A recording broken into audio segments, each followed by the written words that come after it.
As we know, the biggest war of the 21st century between the Russian Federation and Ukraine continues.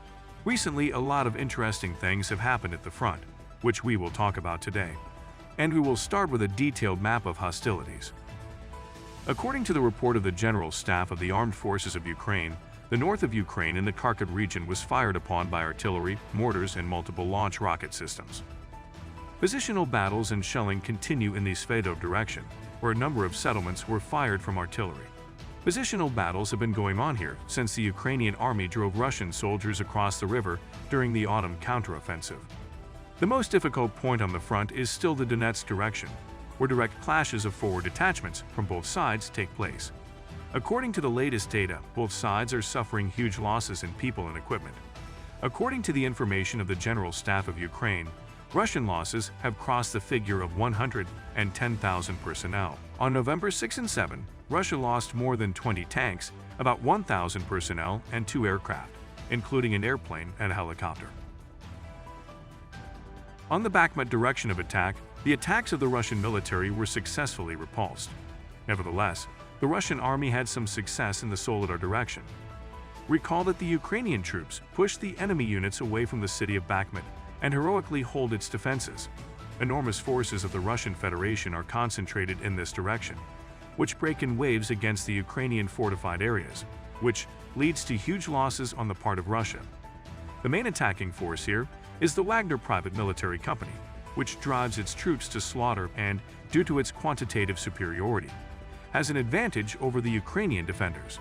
On the southern front, everything remains unchanged. The Russian army periodically shells settlements in the south. Over the past 24 hours alone, more than 20 shellings have been recorded. Ukraine does not leave the invaders unanswered.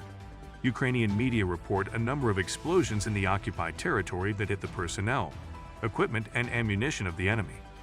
Ukraine is believed to have recently launched another major strike against the Russian troop concentration, comparable to the recent strike on Makiivka, where more than 300 Russian troops are estimated to have died. Recently, Ukraine has been successfully targeting enemy clusters with precision-guided missile systems, such as the HIMARS and M270. Now let's touch on the topic of weapons. There are even more interesting things here. The U.S. will provide a new weapons aid package for Ukraine and its neighbors, worth more than $3.75 billion, the White House has announced, including for the first time several dozen Bradley fighting vehicles. The latest U.S. aid, totaling about $2.85 billion and about 50 Bradleys, is the largest assistance package to date that Washington has provided to Ukraine and marks the Biden administration's latest step to help Ukraine beat back Russian forces.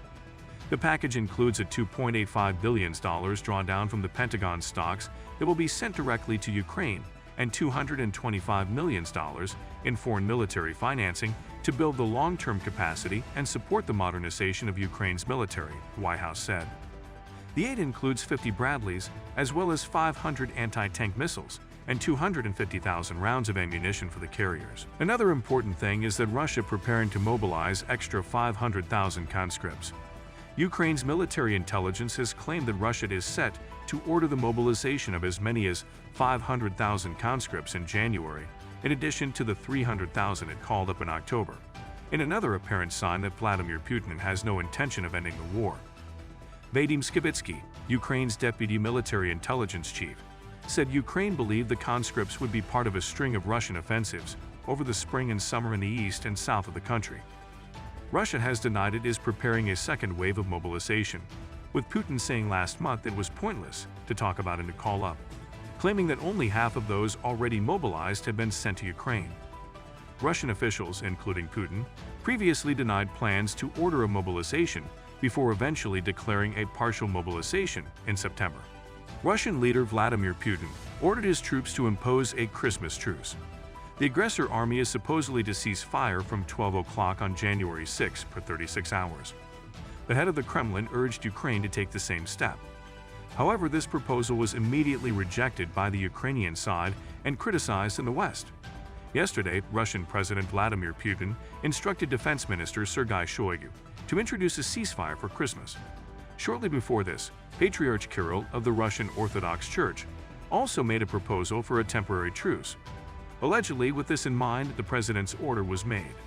According to the decree of the Ministry of Defense of the Russian Federation, a truce should be established from 12 o'clock on January 6 to 24 o'clock on January 7, along the entire line of contact in the NVO zone. In addition, Putin called on Ukraine to cease fire for the holidays, so that people have the opportunity to attend church services. As already mentioned, the Ukrainian side refused a truce. Earlier, Ukrainian President Volodymyr Zelensky called for peace at Christmas. Peace consisted in the withdrawal of troops from the territory of Ukraine and the end of the war. The Russian leadership refused this. Now Russia is trying to get a breather to replenish its own reserves. Thank you for watching. Subscribe and be the first to know the news about the conflict in Ukraine.